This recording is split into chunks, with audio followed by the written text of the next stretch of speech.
and we are live. And now, what a great Show Me the Money Club today, right? Chris and Sergio took on this dude here and they did not hold back. This is an executive. He's the EVP. This is Jeremy Bird, like the bird. And why am I wearing this weird Halloween outfit, you may ask yourself? Well, very simple. Sergio owned his ass today. This is a former politician, try to show up like a slick politician, right? And politicians know how to dance. They know how to tango. They know how to cha-cha-cha. They know how to run. But Dustin is driving, is in the house. Dustin, today, Jeremy Bird got his guts ripped out by Sergio. Yep, all his intestines were ripped out by Sergio on Show Me the Money Club. This man right over here, his ass was owned by Chris and Sergio. Thank you. So we are doing simultaneous lives on YouTube and TikTok. I'm trying out something new. Excuse if the frame is not showing up correctly. I'm not a master of technology. What I do have is a mouthpiece, right? And I want to show you something, my friends, because this is hilarious, right? When you start turning this around, what happens? So this is how Jeremy Bird shows up. Ooh, and then the demeanor.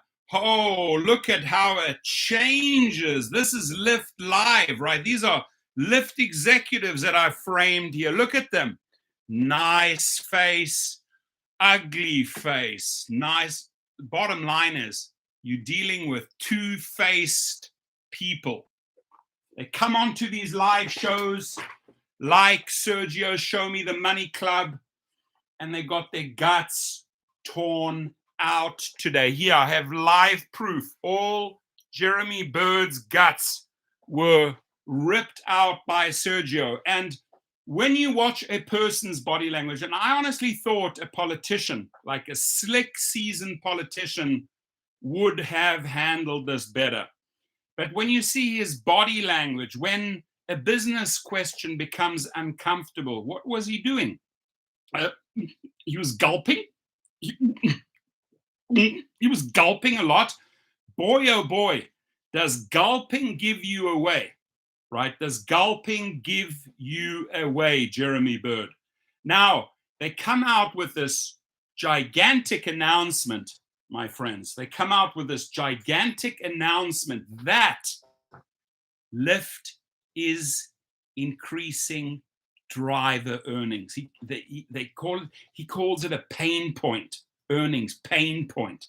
You are so right on the money of that one, Jeremy Bird. It is the pain point, right? Pay. And when you have David Risher, your boss, out there saying, oh, drivers are making 70%, again and again and again, and this is why these channels need to stick together, and this is why I back up my friend. Listen, I'm not always in agreement with Sergio. I would say I'm in agreement with Sergio 96.8% of the time. Dustin is there, baby. Dustins of the world unite. I love it. I love it. I love it. I love it. Good friend, look who's in the house. Dustin is driving. Legend. Long time friend, man. We literally grew up together on YouTube, right? We were little infants way back then, and we started like little toddlers, started walking around, Dustin and Torsten, Rideshare Professor. And then this dude exploded. Dustin just took off. Woo! Meteoric rise, rocket ship. How did he do it?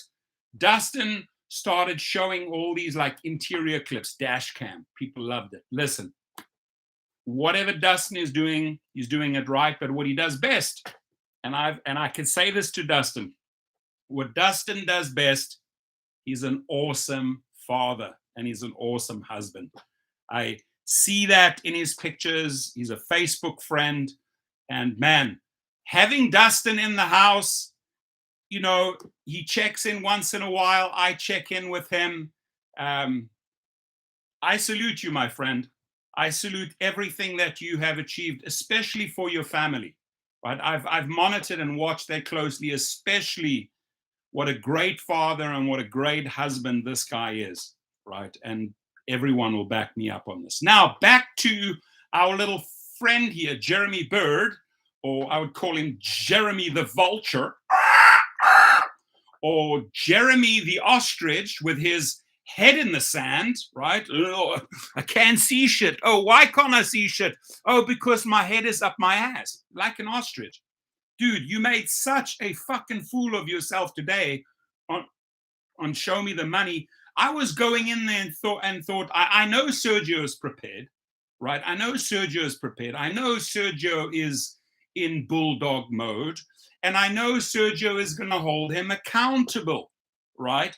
But Jeremy, your comeback, you were fumbling, you were failing. Your body language gave you away, dude.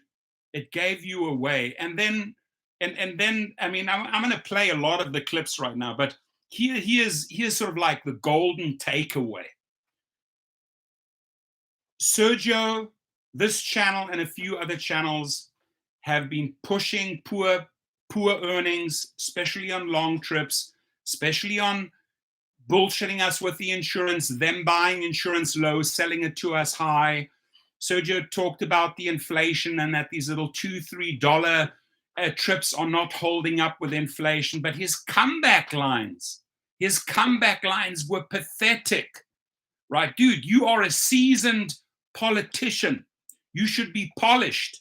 You have been to school.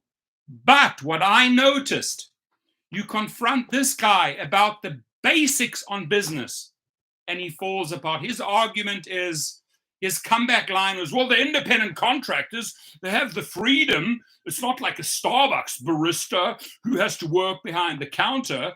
A driver can get into the car at any time. Yes, they can, dude. That's what makes an independent contractor job so cool. But we were talking about the pay today. We were talking about pay. We were talking about earnings, Mr. Jeremy Bird, right? We were not talking about the freedom to log in and log out whenever you wish as an independent contractor. We were talking about money. That's why you were on Show Me the Money Club. And did he show us the money? He didn't even show us a path to the money because it was just dumb explanation on insurance, stupid, no retort, no comeback on the inflation.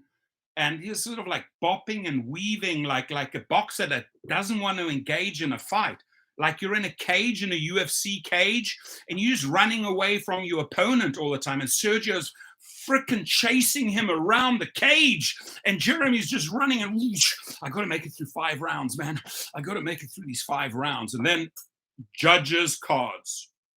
Judges score 9 points. Sergio, 1 point. Jeremy. Second judge. Oh, you know, funny thing is, like, I'm doing a simultaneous live feed here, and then TikTok has the audacity to say, hey, watch your language. Okay, we know that I have a foul mouth. TikTok, why is YouTube allowing me to get away with this, right? Dropping the F-bombs. That's what I do. That's what this guy does so well. So I want to sort of jump in here. Guest Jeremy Bird. Again, he is the executive VP in charge of the driver experience. So we are thankful for him to come on. And with that being said, Jeremy, thanks for coming on. Jeremy! Hey, Chris. Hey, Sergio. Thanks for having me. Hey. Jeremy, welcome to Show Me the Money. Oh, he's ready. He's got Thanks his for having gloves me. on. Looking forward to chatting with you guys today and hopefully many times in the future. Yeah, absolutely. First of all, thank you for showing up. And again, Jeremy, thank you for being brave enough to show up. He knew that Sergio had his questions ready, right? He knew that. In fact, Sergio says, I asked specific questions, or I gave you notice of certain things a year ago. And then this guy references, we a year ago, we know that, we listened to that. Dude, you listened to that a year ago. And when did you act? You acted in, that was in September, October 2023, and now you're acting on some of the things, right? Especially when we're talking long distance, right? They're not paying on long distance.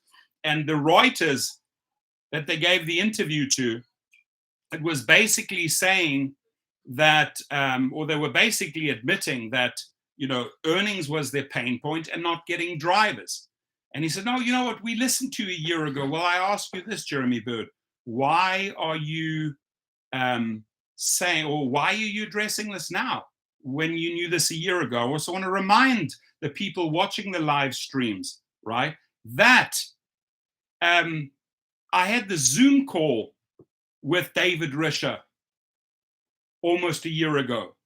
And all these wonderful promises in the Zoom call, 30-minute Zoom call, simultaneously about same time Sergio interviewed David Risher. A lot of promises made, and Sergio even said, I want him to come back and let's compare what they've actually done. Jeremy Bird, a year later, and you're listening to some, he says, no, we listen. We listen to the drivers. No, the problem is you're not using those fine little organs, your ears, Jeremy. And if you are listening, then God, you must be a really bad listener, because you're now implementing things a year later. I mean, it's like a delay, right? It's like Back to the Future here. But slick politician, polished, but business, I'm sorry, man. I think that myself and Sergio would run circles around this. And if you want some of the good suggestions, listen up. I hope you listened on his show. Listen to my show. I hope you get to hear it. Honesty is important. Stop the bait and switching.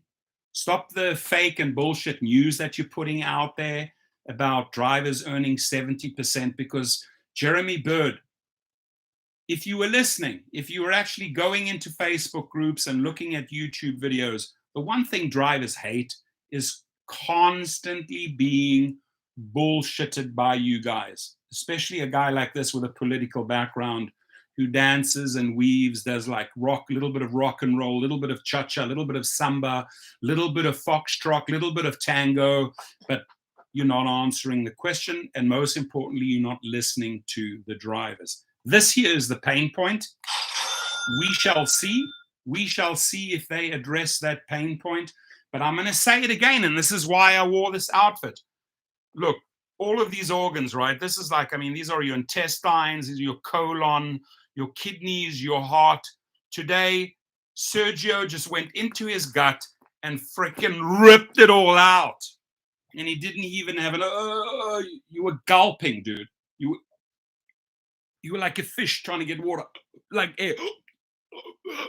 He was gulping. Go back, play the footage. The guy was gulping. It's an important day for drivers and for Lyft as well. Obviously, we put out the video. It's doing really well. People are, some are liking the changes, some are not. But that's not why you're here specifically.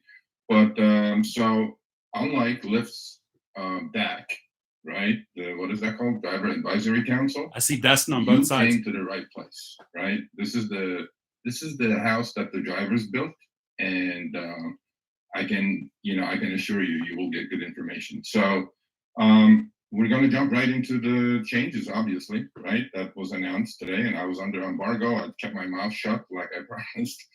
But then most of these things have been floating around or being piloted right around the country, and fortunately, I have eyes and ears everywhere. And then when they send me the screenshots, I go, look at this. I'm like, oh, great, yeah, well, this is good, that's bad. But I want to start with your Reuters article or interview that you did for Reuters.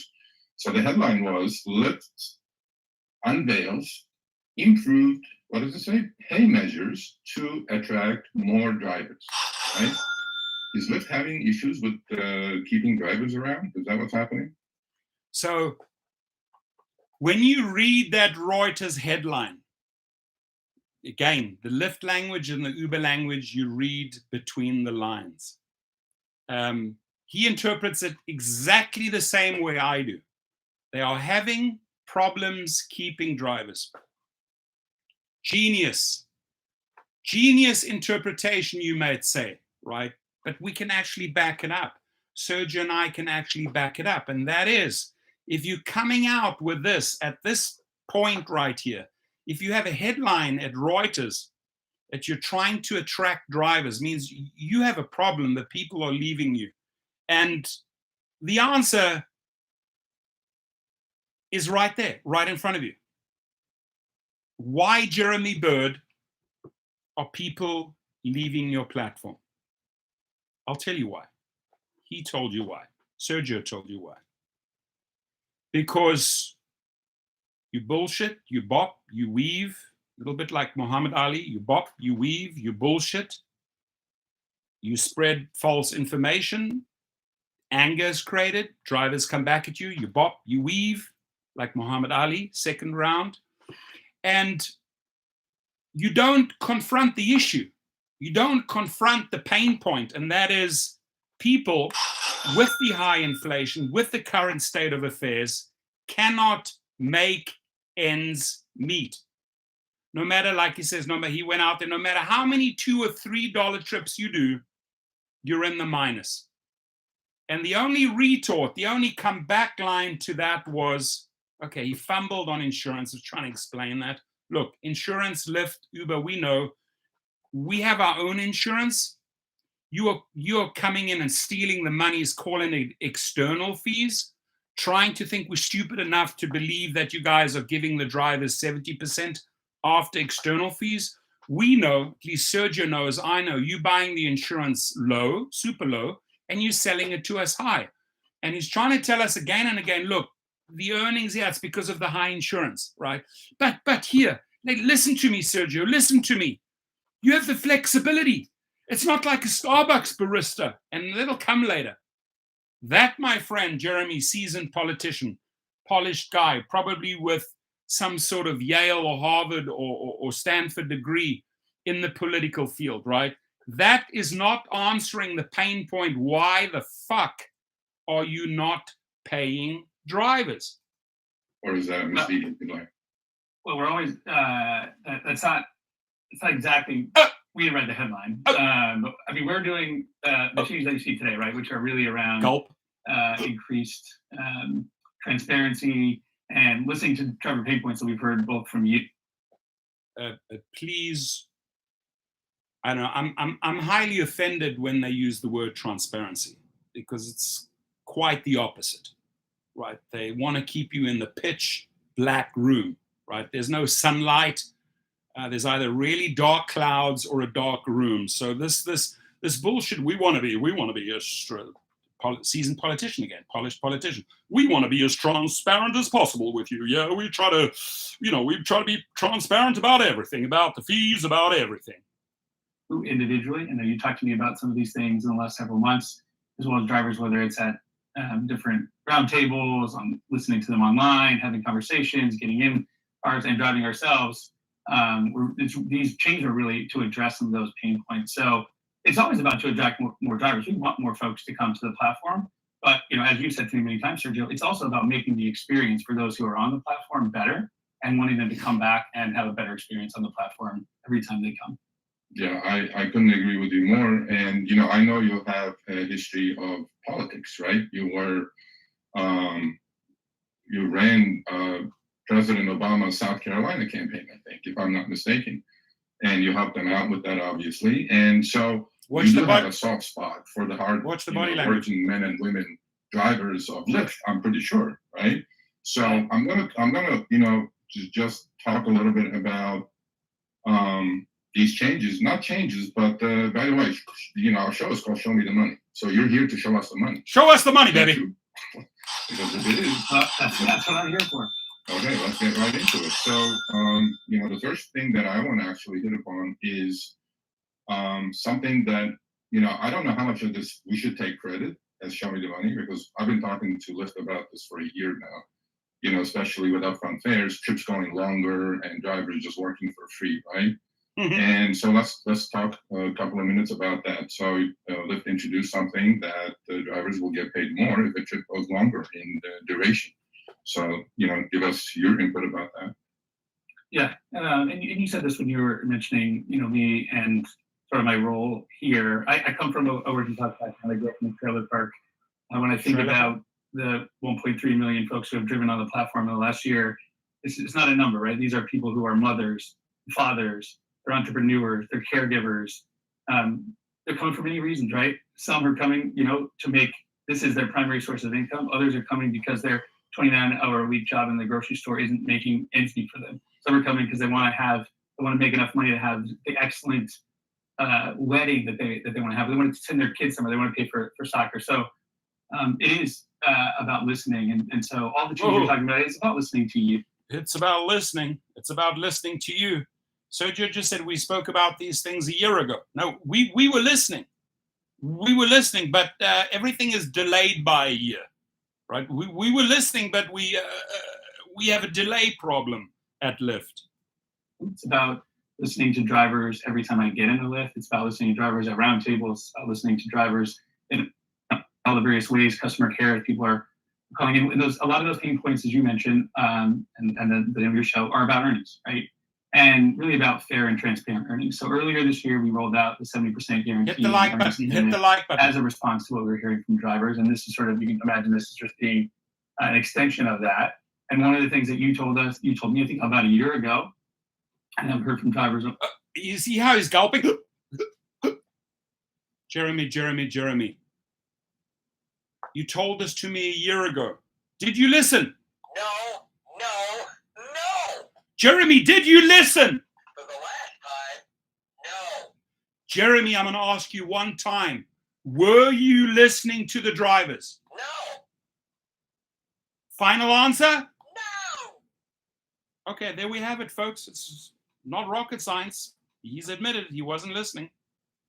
Over again is when the upfront fare changes, when there was traffic that we didn't expect, or you had to go out of the way for some reason, the stuck in traffic pay or the 5-minute delay pay is a response to that specifically, and to make sure that every ride is worth the effort. Yeah, I think that's now overdue. But then I know how things, the wheels don't turn fast as drivers like, obviously. But I think that's a good change. The other thing that I wanted to talk about, as far as earnings are concerned, nature hike trips. We call it nature hike because, you take an 80-mile trip for 40 cents a mile. And I'm like, why would anybody even accept that? Because look, when our front fare showed up, with all honesty, right, there's something called rebalancing. And, short trips are going to pay a little bit more, long trips are going to pay less, but then it happen to be a lot less. So, and then, these trips are being rejected. Ooh, look at the facial body language. Now, this is one area that fascinated me during my studies when I did business. I bought every book there was on body language. I watched every video. In fact, I found one of the most amazing books in London at a bookshop, was this thick, just about body language. And when you look at his face, he's always biting his lip. He's getting annoyed. Sergio's questions are getting under his skin. He's visually getting annoyed. When he changes the microphone, so tell us what you're thinking. It's usually the fish that's gasping for air, like. So, like, there are multiple giveaways. I mean, I could do a whole breakdown body language wise on this entire interview, which would be fascinating. But let me just shut up. Let's play the video. Probably. Well, from people who watch us, probably, because we tell them, decline and recline. So what's the change there? It's a little bit of vague, right? I wrote the article too, one on our newsletter. I saw it said we're going to get paid more. I'm like, so explain to us, like, how, again, we're up to the whims of the algorithm. So I'm not sure, how much more we're going to get paid for nature hikes, but how's that going to work? Boy, he's hitting him with all these little digs, right? The nature hikes, he really wants out. At this point of the interview, you're 8 minutes in. It's 8 minutes in, this dude wants the frickin' parachute, right? His body language is like, dude, where is the parachute to this plane? Because I want to get out. Yeah, so we call that out of your way pay or destination aware. So when you're going to a location where either regulatorily you can't pick up a rider where you're going, or we know that it's low density, like your point around nature hike, or you're going somewhere where there's not a lot of density there, we're adjusting the pay on the front end to make that ride more attractive. And it's exactly what you said, which is, unlike most places, most companies in the country, when we put out that upfront fare, like you have the choice, right? You have the choice whether or not to accept that ride, and we're competing against other rides you can accept on other platforms or other. So is that you have the choice, right? And he's right in saying we have the choice. We're independent contractors, we have the choice. And this is why drivers have such a low acceptance rate, because we have the choice to accept. And we don't accept crap. Like Sergio will bring up a lot of examples of shitty paid trips. And again, so, well, you have the choice. You don't have to take it. But Jeremy Bird, we don't really have the choice, right? Because guess what? If we cancel, if we don't accept, the threats come in. Are you going to get a 12-hour timeout? You're going to get a timeout. And look, you've canceled and you've not accepted so and so many times. You run the risk of deactivation. So really, do we really have a choice? No, what you're actually doing, what you are doing, what your executives are doing, what your algorithms are doing, what your messages are doing, are forcing us to go against the grain, are forcing us to take these trips. Why? Because there really is a gun against our head. So, Jeremy, I'm sorry, but we don't have the choice.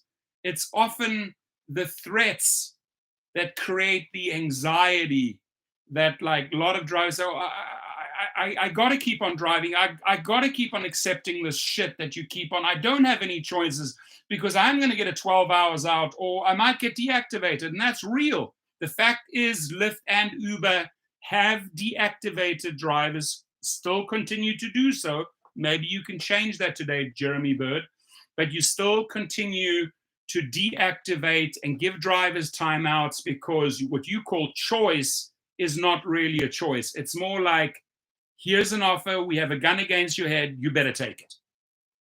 The things that you can do. So we need to make that as attractive as possible and make sure we're factoring in where you're going to drop off that passenger matters. You're going somewhere busy, you're going to get a ride back. Our job is to make sure when you drop that person off, or before you drop them off, you're getting a ride so you can put it in the queue and get going. But when you're going somewhere, it's going to be a lot harder to act. We need to adjust that pay on the front end. Yeah, hopefully it does get adjusted, because I'm pretty sure starting tomorrow, I'll start getting screenshots from all over the country. Because, oh, they're not paying more. I'm like, well, we got to have a comparison. So, if you know, a couple of months. The conversation with you about we'll have other conversations about it.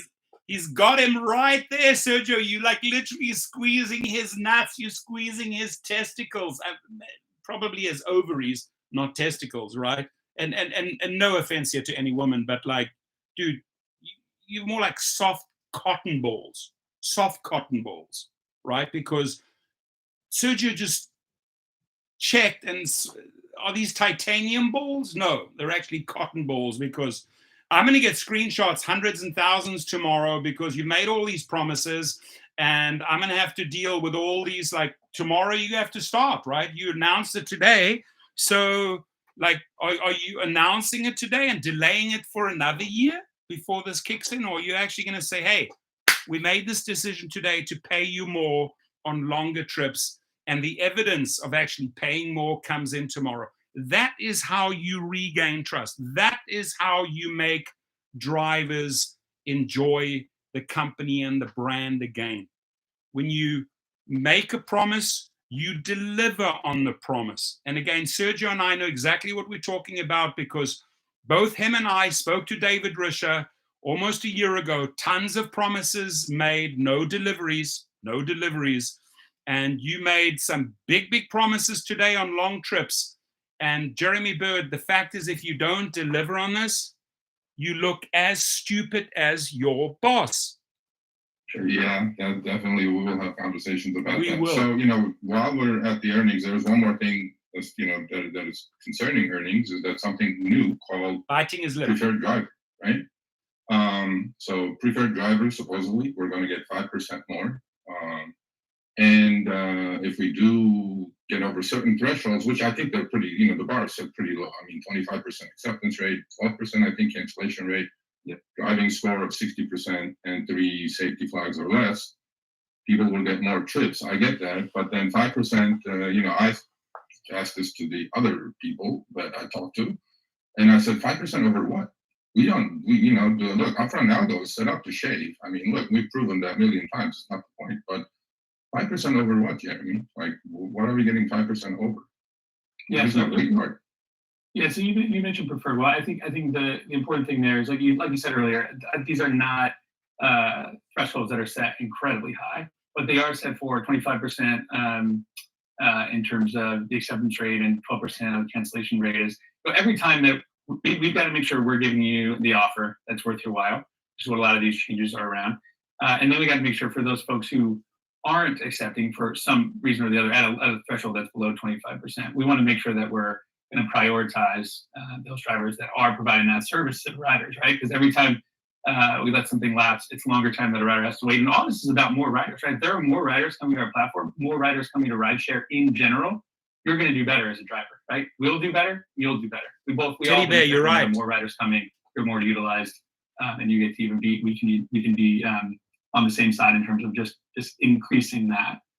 So preferred driver says for those folks who are hitting those thresholds, we're going to give a boost, and you'll get that 5% increase in certain regions, and that's just over what we would otherwise have set in the area. Yeah, I mean that remains to be seen because with the upfront algorithm, what happens is that look, all the bonuses and the turbo and not the ride challenges. Obviously, I haven't seen one in like 8 months now, but boom. All the turbo and the bonus, meaning surge, right? What happens is that when surge is high, upfront fare, the base fare is getting lowered by the algo. Both companies do this. We talked about this. Is there anything else in this package that you want us to hit upon? Because, seriously, I mean, like we were talking in the green room, right? I mean, you're the face of the driver experience. Driver experience entails 4 things, right? When David was on over a year ago, and he really listened, and a lot of things have changed actually, which I appreciate. So from this whole package, Jeremy, I'm taking the credit. Yeah. Yeah, but you know what it is though? So David left us at the altar, which is fine. David, next time I see you.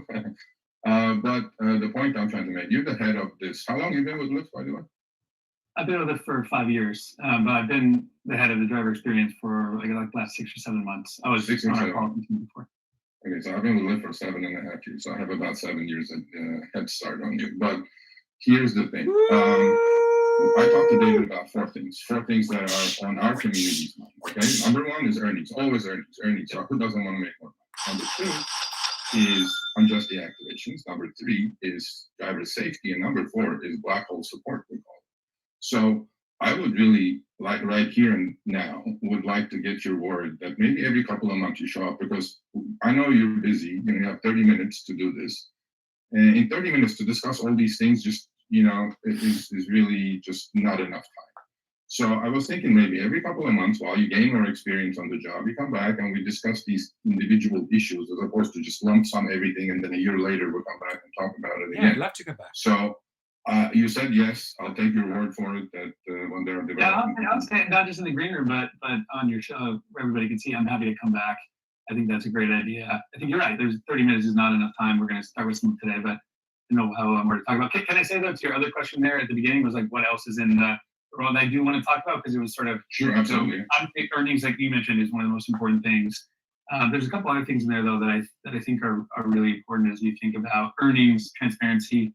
And it's relatively small, but I think it matters a lot. And you mentioned it in your write-up earlier today. It's the transparency that we're showing on each ride, so you don't have to do the math in your head. We heard from many drivers, trying to do the math. So the way drivers work, Jeremy, just listen up here for a second. We do our calculations by the miles. Like, what are you paying per mile? that has come down drastically. I mean, even at airports, it's just like a joke, right? 30 cents per mile at an airport, LAX. It's a joke. But this is how we do our calculations. How long are we going to spend on this trip? What are you going to pay us per mile? We do some quick calculations, usually 10 to 15 seconds. And when you say like, oh, we've been transparent. No, you haven't been transparent, because Jeremy, correct me if I'm wrong, you pushed out an advertising campaign just a few days ago saying that you're going to pay drivers $40 per hour, or $20 as an example, $20 for 30 minutes. And then your so-called transparency in gray, tiny in gray, so we can hardly read it because you don't want us to read it. It's not bold black, it's in gray. You give an estimated hourly earning for an active hour. And I've shown the numbers, just like he's going to show some fair examples of $2, $3, $4 later. I showed 17 an hour, 18 an hour, 22 an hour. How do we work with that?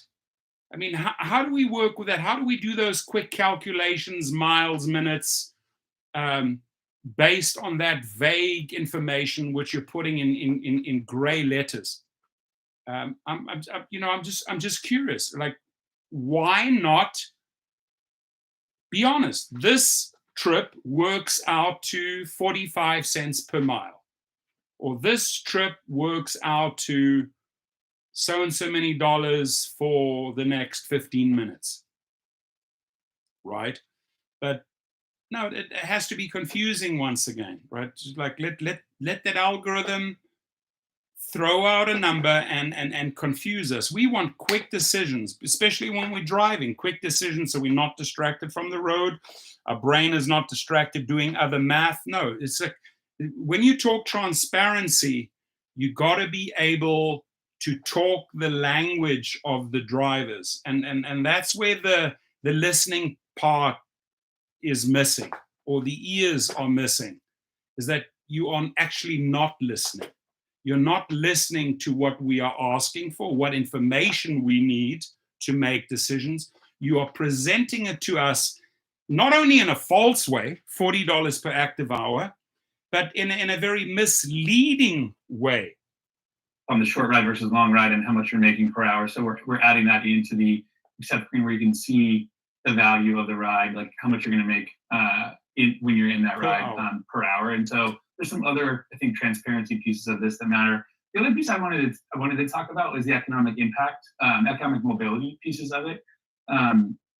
So there's a bunch in here around just thinking about, as I mentioned earlier, I know you care a lot about the holistic lives that drivers are living, right? Like the different reasons that they're on the platform. One of the things we want to make sure we're doing is providing economic mobility for folks who are coming on the platform. So there's a couple of things in this sort of package of rollouts I think are important. One is we partnered up with Merit America, which is a project that's providing drivers with access to education for tech-enabled jobs. We think that's hugely important to provide that opportunity. And Rideshare is a great place to get that, because you can work your schedule around the classes in such a way that we've seen many people go on and do great things in their careers by doing this on their own, never providing it through the platform. There's also Lyft Direct 2.0, which is working on ways in which we can provide financial opportunity and services for folks to be able to, make more money as they're putting aside money, and a bunch of different things. Because we're thinking about what I'm thinking about with driver pay overall is, yes, we got to do all the things we talked about with transparency and earnings fairness.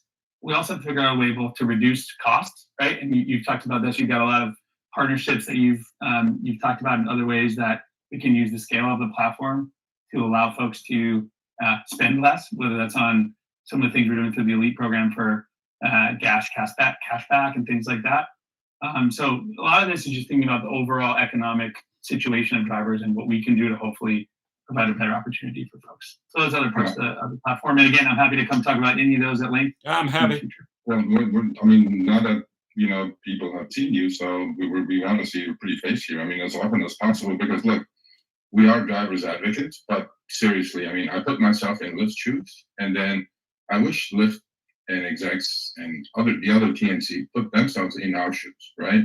So I know, as I said, you have a career in politics before you joined Lyft, but there is something that happens every year, right? The president does a State of the Union, okay?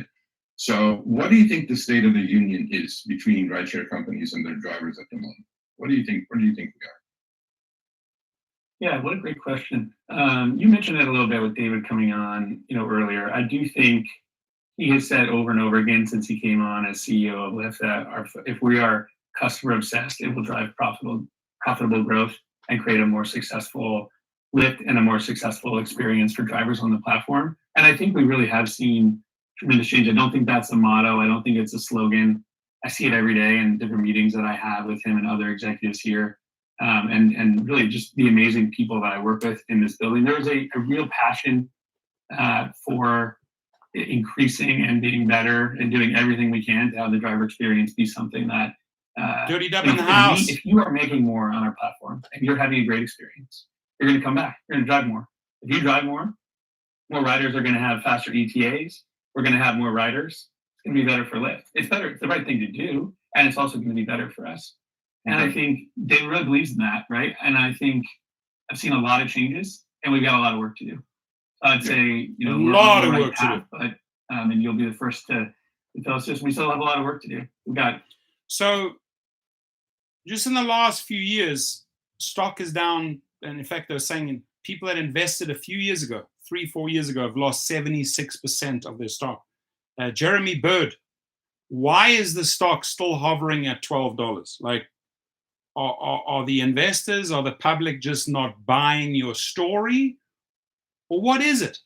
And I want to say something there because I know Sergio likes to go out and take a lot of credit for these talking points, but Sergio also needs to understand there is an army of YouTubers, subscribers shared across multiple platforms, hundreds and hundreds of thousands of drivers that amplify the frustration, share their screenshots, and have been pushing and really holding Lyft and Uber accountable on all platforms, X.com, Instagram, YouTube, Facebook groups, TikTok, you name it. It's the collective pressure. It's the collective pressure that brings these people like Jeremy onto the show where they have to explain, hey, we're doing something good for drivers. We're increasing your long distance rates. Now, there's a laundry list, Jeremy, of things you need to do. Second, Sergio meant wrongful deactivations. I still think, and I still maintain, and not everybody's going to agree with me, right? Because the biggest pain point, according to drivers, is this here, money. But I still think that safety is more important than money. Because if you don't have the safety and you get shot, assaulted, stabbed, attacked by a pedophile, or not verified properly, or assaulted, sexually assaulted, carjacked, and your life is turned upside down, could be through medical bills, could be psychologically. I mean, what does all the money in the world mean then when you frickin' face some crazy trauma? So I always still put safety number one, because you're not going to make money if you're 6 feet under the ground because you got stabbed in the neck or shot 4 times in the back of the head like that mother, right? So for me, safety still comes first. Safety for drivers is to me, it's number one. And I know when you have a show called Show Me the Money, it's really, but hey, show me the money. And yes, I am all for these companies showing us the money. Don't get me wrong. I want them to show us the money. And I would like people like Jeremy or David or Dara. I mean, Dara's horrible in front of cameras, but I would like them to do more live videos and open up the comments to the world, to the public, which they don't. They shut off the comments. I would like them to come onto these shows. And I've said it in my last live feed. People like David Risher or or Jeremy, I don't think they would come onto my show because I'm a little bit more jugular. I'm not going to let go until you give me the answer that drivers deserve. So I think they'd be a little bit too afraid, and I am a little bit too aggressive in my style. I get it, right? But the one of the main reasons I would not allow people like Jeremy and David on my show, and that is you have to still clean up the mess from the past, the lies, the bait and switch, the 70% earnings lie. You know, when you come out and come clean, you come clean and you start on a clean slate. We can't, ladies and gentlemen, we can't ignore wage theft, 380 million. We can't push aside years and years of algorithmic abuse. No, there has to be a coming clean day, right? Where these guys say, we royally fucked up, we stole from you, we engaged in bait and switch, we screwed over hundreds of thousands of drivers on their referrals, we've done this, and this, and we want to start fresh. If you can't say that, dude, you don't come onto my show. Improvements we need to make every single day. We've got to increase the number of riders that are coming to the platform to increase your utilization. We've got to improve our customer service, and we've got to do a lot of things that we'll keep listening. And if we keep listening, we make those changes, we can start to get people to really understand that together we can be on the same side of the table, and we can push forward for your success and ours. Yeah, we're definitely going to be on the same side of the table at some point. But my thought on the State of the Union is, from close to 300,000 members that we have on this channel, the dissatisfaction level. I've been around for 7.5 years, 8 years on Uber, 7.5 on Lyft. I've never seen these many complaints. And since we're talking about earnings, I actually, right before the show, I got a text from Lyft saying, "Hey, Serge, 98% of your riders rated you 5 stars. Why don't you get out and drive?" Right?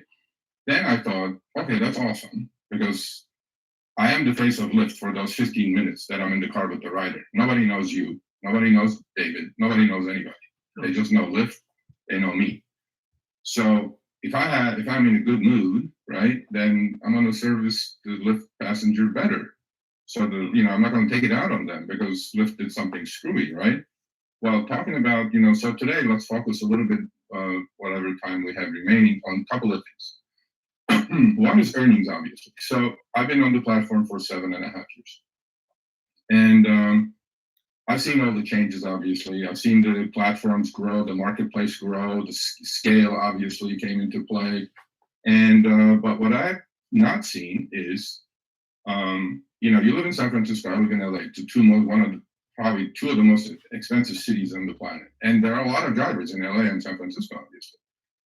Do you think driver earnings have kept pace with inflation that they're experiencing? Forget about, we can talk about government gaslighting drivers, about maintenance expenses, insurance expenses, and all these things that has gone through the roof due to inflation that everybody's experiencing, but their rents and their, everything else that they have to spend money on.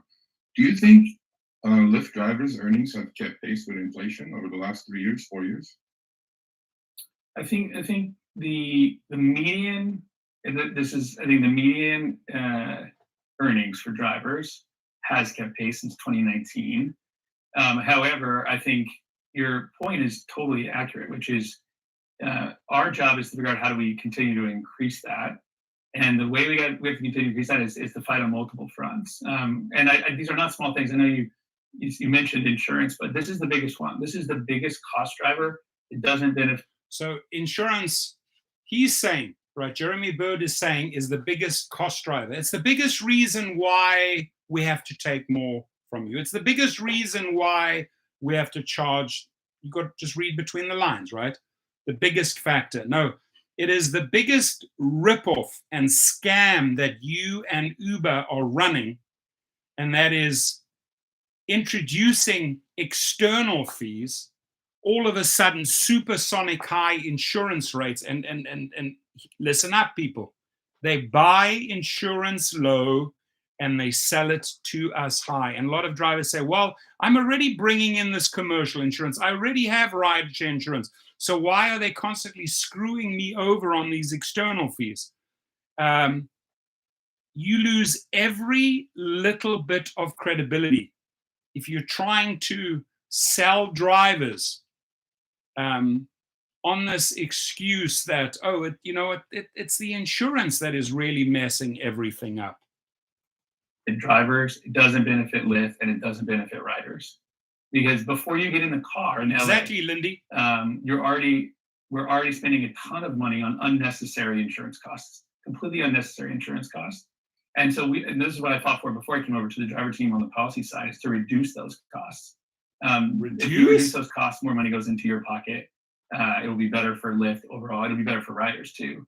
It's one of the biggest challenges that we face, is to reduce those, because those have been growing significantly higher than inflation over the last 3 years, and we have to bring those down. We're doing everything we possibly can to bring those down, because again, if we bring those down, you can make more money. You'll drive more with Lyft. It'll be better for Lyft. It'll be better for rideshare overall, and it'll be better for riders because they'll have more drivers with Jody better service level. Yeah, I agree, but I'm going to, agree to disagree on one thing.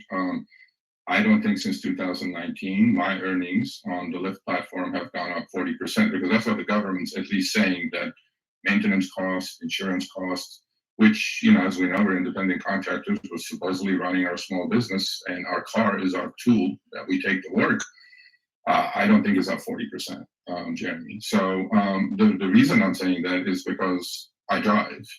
And when I do drive, the reason, by the way, Lyft is sending me those messages, because I haven't driven for Lyft for 6 months now. The reason for that is I cannot drive for base rates, do $3 trips. Listen up. How many of those I can put together? Listen up. In 2024, to pick up a human, drive a mile, pick up a human, get $3 out of it. I can't even buy a pack of gum with that these days. So I don't think driver earnings are up 40%. On top of everything else, as we know, incentives have been cut due to macroeconomic conditions, but more people, like you said, 1.3 million people are driving on the platform. And that's not because it's so lucrative, Jeremy. It's because macroeconomic conditions and barriers to entry is very low, and then people just get in their car and drive, make a couple $100 here and there. But I wanted to show you a couple of screenshots. Okay? Here we go. This is one of my trips. That $3. This is 2024. This is in my neighborhood. It's about an 8-minute trip, pick up and drop off. It's $3.20. I've seen as low as $2.62, which was exactly the same when I first joined Lyft platform in 2017. $2.62. Now, those days I did all of these, all the 262s, because you do 100 trips, get another, $800. But those subsidized fantasy days are over for the drivers. So I cannot, look at a $3.20 trip and run a profitable business if I'm trying to run a profitable business. Exactly. Right? There's another one. This is from Houston. $2.29 to drive somewhere half a mile, pick up a human, put him in the car, and drive somewhere another 1/8 of a mile for $2.29. I mean, by looking at these things, I have millions of screenshots. Literally, my hard disk is full. I don't think I can, I don't think I'm going to agree with you that the driver earnings are up since 2019, keeping pace with inflation. The last one I'm going to show you is this one. This is from Orange County. I got this from a driver yesterday. This is from Lyft going to a driver. Drivers in Orange County earned $21 an hour on average last month, including tips and bonuses. Take the expenses out of $5-6 an hour. We're at 15. I mean, I might as well go flip burgers. So the earnings are not keeping pace with inflation, Jeremy.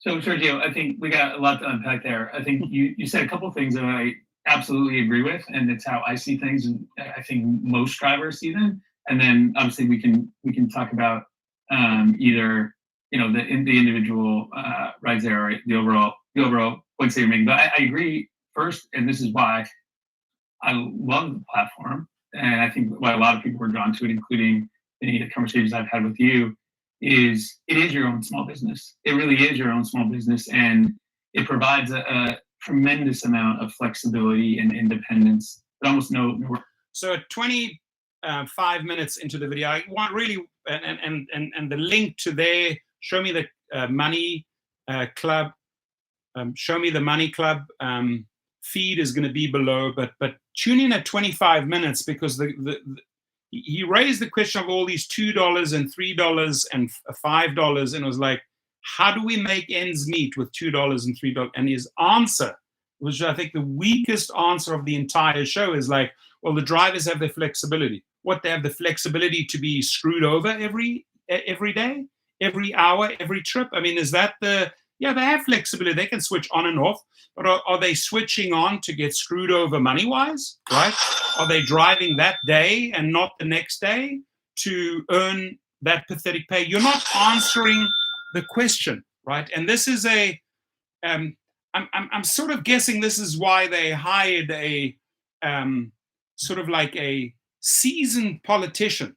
This is a guy with a full-on political background thrown into this job 7 months ago, because if he's out there talking to drivers, about the driver experience, the EVP, Jeremy Bird, he can pull all his little political tricks.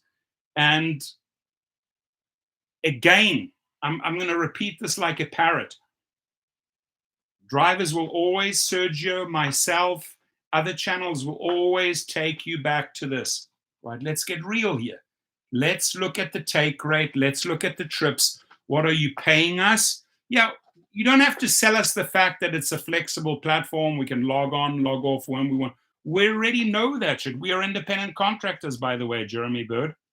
Else in the world provides the ability to start and stop when you want, the ability to work in two places at the exact same time. You can't do that if you're a barista at Starbucks. You can't run over to Pete's when you don't like what you're making and do it over there. You can't decide to go do it, and that's the beauty of the platform, right? And that's why you're able to say no to that $2 ride if you didn't want it, or the $3 ride if you didn't want it. Yeah, and you've told me this before. So there's other screenshots I could show you that are obviously completely different than that, and I do think. Absolutely. No, I'm not telling you. I agree, but I think even on a 2024, a minimum fare trip should not be $3, $2. It should be maybe $5. And we have talked about this before. Maybe Rideshare is such a horrible business that you guys cannot charge more because the other Darth Vader over there, is competing with you guys. And I understand all the intricacies of this stuff. Maybe you guys should charge more in order to pay the driver. I mean, so Sergio, on that front, because as somebody that I really care about this, I do really care about this. Here's the balance you have, right? You have two customers on the platform. You have a rider and you have a driver, and we're the marketplace to try to set the right price to pay you fairly and to get the most riders. And so it is, you need that equilibrium, right? Because let's take Seattle for an example, where regulations has very high pay in Seattle. The problem in Seattle is drivers are making more per trip, but there are way fewer rides because we've priced out low-income people and a lot of moderate income people from being riders on the platform. So drivers overall are not making more money in Seattle because it's gone too far one way, right? And so what you need is you need fair pay, but you also need to make sure that that the rider can afford it, because you need more rides in order for you to be better utilized and for drivers to ultimately make more money. It's finding that balance in between to pay fairly, but also to charge only enough. And the way that we have to do that together is we also have to figure out ways to get the cost down, insurance being one of the biggest ones, so that we can balance both of those out. But that's the challenge of the marketplace, always not an excuse or anything, but that's just saying about where you need to, yes, pay more and push for more, but also make sure we get it in the right place that enough riders can afford it, that they'll make sure the platform is healthy and that there's enough rides constantly. Absolutely. I mean, look, TMCs have done something wonderful. I mean, they put $40 billion on fire to create a marketplace that functions, right?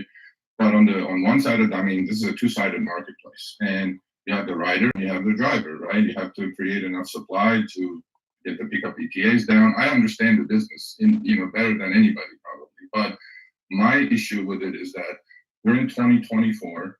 My cost of living has gone skyrocketed. It really has.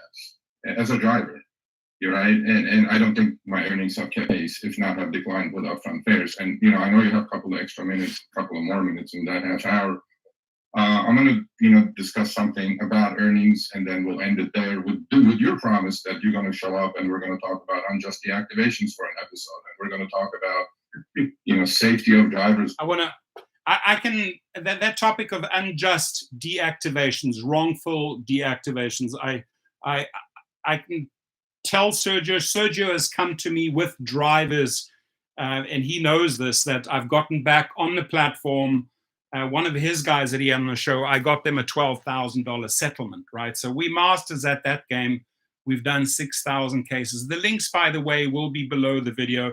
If you have been wrongfully deactivated by a company, whether it's Uber, whether it's Lyft, whether it's Uber Eats, whether it's DoorDash, whether it's Postmates, whether it's Grubhub, whether it's Instacart, whether it's Shipt, whether it's Amazon Flex, any gig company, we have a group of attorneys and paralegals that, bam, the moment you are wrongfully deactivated, or he calls it unjustly deactivated, we pounce on them, right?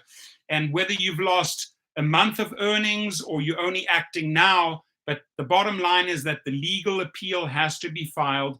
Do not waste your time with customer support. You know how they operate. They'll keep you hanging forever. There's no such thing as a specialized team looking into your, that's the biggest lie that Uber ever created, right? And they'll keep you hanging, and they'll keep you out there drying out in the desert. The way to attack wrongful deactivations is for these people to come up with a system and not believe every rider, because it's the riders that throw drivers under the bus. Oh, he smelled like alcohol. It was marijuana in the car. He was driving reckless. He touched me. He said this. Any bullshit to get a free trip. So they have so much work to do to sort out all that rider bullshit and those fabrications that riders make to have us lose our job. But I can assure you that we're waiting. Like I spoke to David Risher a year ago, and he said he would have something out in 2 months, an express system. Nothing's happened. Derek Khoshawi has said he's addressed wrongful. Nothing has happened. Every single day, record number of drivers are being thrown under the bus. And at Gig Rocket, the link is below, at Activation Hero, same group of attorneys, same group of paralegals, 2 companies that I work with. I'm sort of like the go-in between the driver and the attorneys and the paralegals, because I do understand their language and I do understand the driver. The goal is to get the driver back onto the platform and earning again. And the goal is, if the driver has lost $2,000, $4,000, $10,000, there are many states, Texas, the highest one, $20,000, Pennsylvania, $12,000, California, $12,000. We can go and file the max damages against these companies. And by the way, we've done it 6,000 plus times. So that over the last few years, I'm super proud of that. Probably cost Uber and Lyft millions and millions and millions of dollars in settlements, right? Live restricted for some audiences. Find uncomfortable. I don't know. I'm just looking at some of the TikTok messages. Anyway, long story short, if you have been deactivated, go below. The links are there to help you. Which we know we've been talking about that issue, and support, which, I can mention her, Amina, I've been working with her and I think she's doing good stuff, but I don't think it's anywhere near enough. So one of our viewers, by the way, we have an amazing viewership here, right? We literally have like PhD students, we have master's degree guys that are driving. They love doing what they're doing. So one of them sent me this, right? So we have also a tradition on our show. I say hocus pocus a lot. So for whoever's not driving, when I say hocus pocus, we all take shots. So he sent me this, and then I know this may be a little hard to read, but this is a driver from LA, right? And I know how expensive California insurance rates have been. And I promised him I'll show you this, and then I will send you these screenshots, by the way, so your team can analyze it. So the purple line up there, the purple chart, is the so-called estimated external expenses. This, by the way, starts January 1 of 2024. It runs to the last week, actually. So there is a direct, so when the 70-30 guarantee showed up, I said hocus pocus and people at Lyft did not like it. It's because I feel like there's a direct correlation between the external expenses line item and then the Lyft take rate. Now, I don't care how much Lyft makes, but when external expenses, non-transparent fashion can move up and down. And as we can see, the trend is not your friend here. External expenses are going through the roof, right? And Lyft says most of it is commercial insurance. Our community and myself, we're not buying that. And then so conversely, if you look at the green chart is Lyft's take rate on this specific driver, right? You have the data obviously for Lyft. But what do you say about this? Is this 70-30 thing working for you guys? Are drivers happy about this and seeing those external expenses going absolutely? Yes, super? that's where he's got him. It's really hard to see the It's charts. the I won't lie. try to answer all of it. But I do think if I look at the external expenses, it's almost all Good one, Sergio. it's almost all insurance. And $1.47 a mile. It's up to $1.47 a mile. probably. I mean, in is LA? Yeah.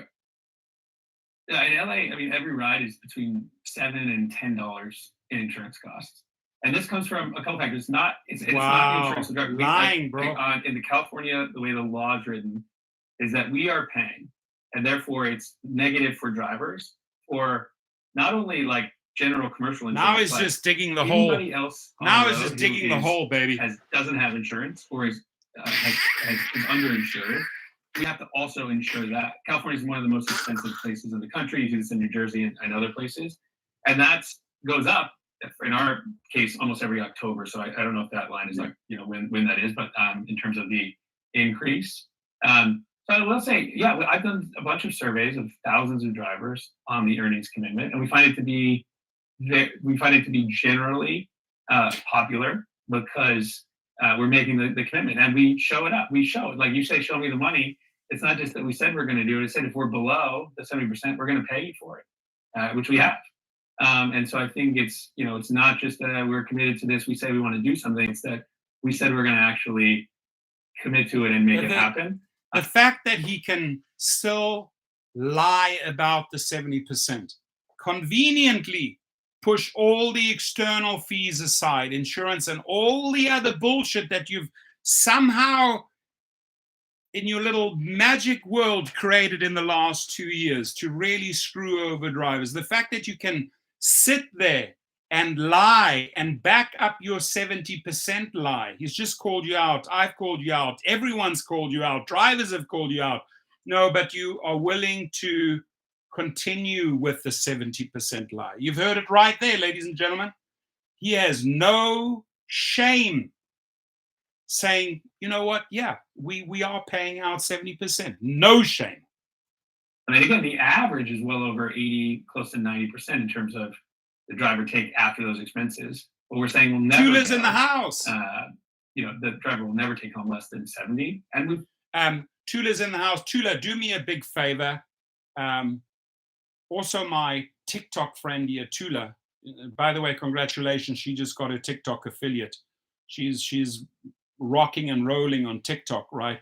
Can you just see if my feed is showing up live on TikTok? Could you do me that favor and just comment below? Thank you, because I'm doing sort of a simultaneous feed right now. And we've shown folks the money on that. We need to, and we need to work together on this, get the external fees, especially insurance, down.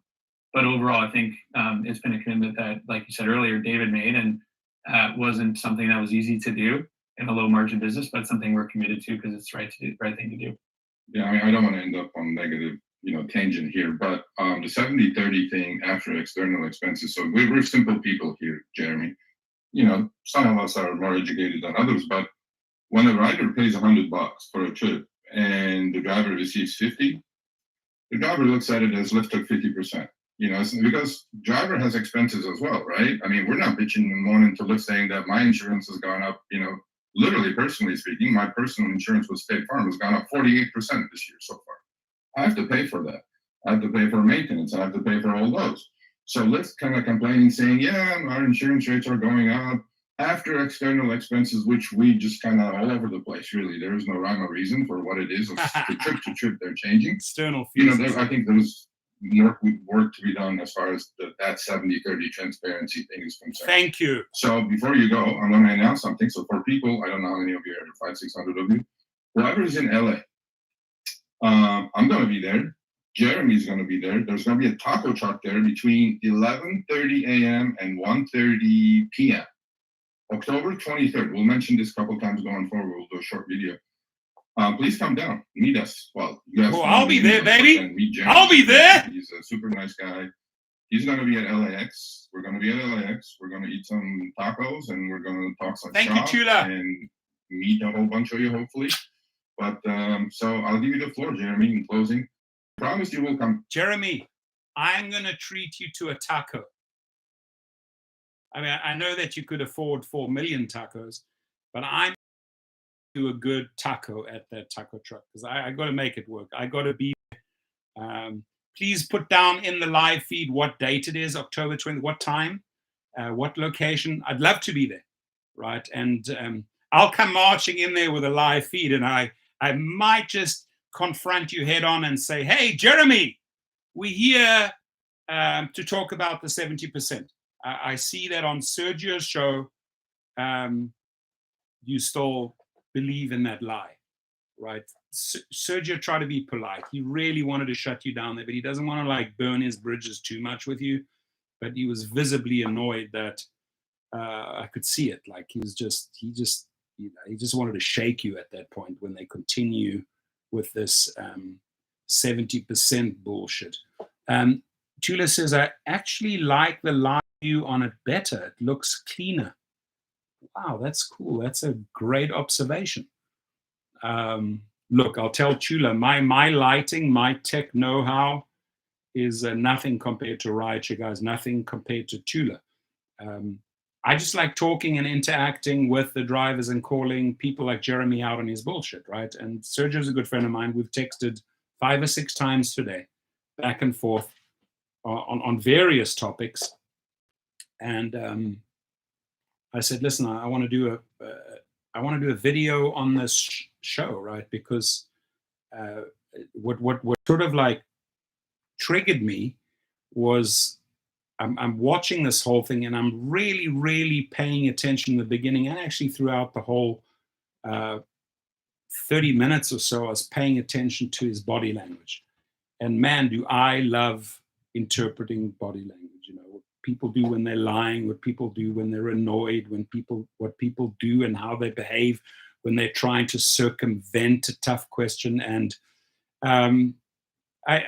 I was expecting more from Jeremy. I know he's a polished politician, but 7 months on the job, I don't know what his business background is, but I could clearly see and hear that Sergio was running circles around this dude, circles around someone where he should be earning the millions, as Sergio, and where this guy should be, earning driver pay, because it's shocking. It's shocking to have to hear what an executive, or how an executive shows up and behaves on a live feed. We'll discuss other issues. Again, my hat's off to you to just coming on and talking to us. Much appreciated. So, floor is yours. I'll say, yeah, I love being on the show. I'm happy to come back. And more importantly, I want to see drivers, out at the LA event. We're going to be doing events across the country. We're only going to make the platform better if we're listening, and if we're listening at scale, right? We want to hear what people are experiencing, some things that people are experiencing in different states in different ways. In fact, a little bit of a joke here, but I could, every day we filing, right? We serving Lyft, we're serving them with court papers. I could put a week's worth of cases aside and just serve him right there, right? How would that be? Like, you serve, right? I'm a third party. I can serve on behalf of these drivers. So I might just get creative on that day. Maybe it's a great opportunity to serve multiple driver cases on Jeremy Bird, October at the taco truck, and I'll give you a free taco. I promised you a free taco. But our goal is to, I've said this a couple of times on the show, but if drivers who are listening and drivers who are on the platform are successful, you mentioned it, they're going to have a better experience for the rider. They're going to be happier. It's going to be a better experience, and they're going to spend more time driving, which is going to make the experience for riders on the platform better, and it's going to make Lyft better. So excited to talk to you more, and talk to your listeners more every chance I can. Well, thank you. Much appreciated. Like, unlike the other company says, you guys are a little bit more human. You actually a couple of times, during the earnings call, David refers to the drivers as drivers, not earners, not other things, That is true. That is true. You got to give them credit for that, right? Hey, check out the little kangaroo there. It's like, by the way, without drivers, there is no gig economy. So I'm sure you know that. But I'm going to let you go. I appreciate it. Bottom of my heart, thank you so much for showing up. And we will see you shortly. Thanks, Sergio. Thank you, Chris. Thanks, Jeremy. Take care. All right, so that was Jeremy Bird, again, Executive VP of Driver Experience from Lyft. So I'm going to take a break now. My blood pressure is high.